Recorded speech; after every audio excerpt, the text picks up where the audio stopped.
And sunshine thankfully settles in as we stay dry over the next several days, and rightfully so, very deserving after the long stretch of active weather that we saw. In fact, the derecho that came through on Monday, we've now have 3 confirmed tornadoes within our area. The first in southern Winnebago County, EF0 is the rating on that. To be determined on the tracks, so stay tuned. Still having those surveys conducted today and for the rest of the week.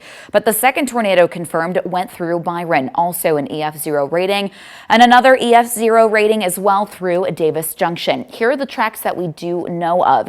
Right through Byron, as you can see, that track is about 5 miles long.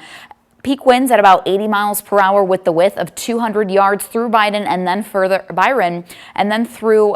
parts of the Rock River as it continued to move east before starting to lift. Now the second track is further to the east within Davis Junction. You could see it almost lines up with Route 72 there. Peak winds also at about 80 miles per hour with that path being length of 1.7 miles. So not as long, but regardless, we definitely saw plenty of damage over the last few days, and luckily will continue to stay dry, especially with parts of our rivers still seeing a flood warning. That's the neon green color you're seeing here behind me. That is in effect for parts of the Pecatonica River through Winnebago and Stevenson County, as well as parts of the Rock River. This is where minor flooding is occurring and moderate flooding is in the forecast. So keep that in mind if you live, travel, or are near some of these areas, especially if you, in case, run into some flooded areas. Luckily though, again, we're dry, just some puffy cumulus clouds and plenty of sunshine. We're going to continue to see that as we head over the next several days.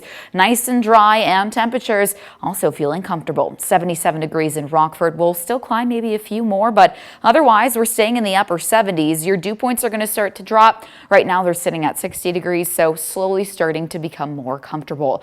We do stay dry though today. A little bit of a breeze possible, gusts up to 20 miles per hour as we see mostly clear skies into tonight, and it'll be cooler. Mid-50s, a good chance to open those windows, potentially give your air conditioners a break as we then continue to fall just a little bit into your Thursday. But we're still dry. That's thanks to this large area of high pressure. It moves in and it stays put over the next several days, even through your weekend. Dew points are also going to continue to fall, so talk about comfortable. I mean, your dew points in the mid-50s compared to the upper 70s. That's the oppressive heat we were dealing with on Monday. Not for much longer, though. Again, we're going to fall into the 50s when it comes to the dew points. 77 degrees tomorrow. We're back to the 80s on Friday, and we're still hanging on to that sunshine.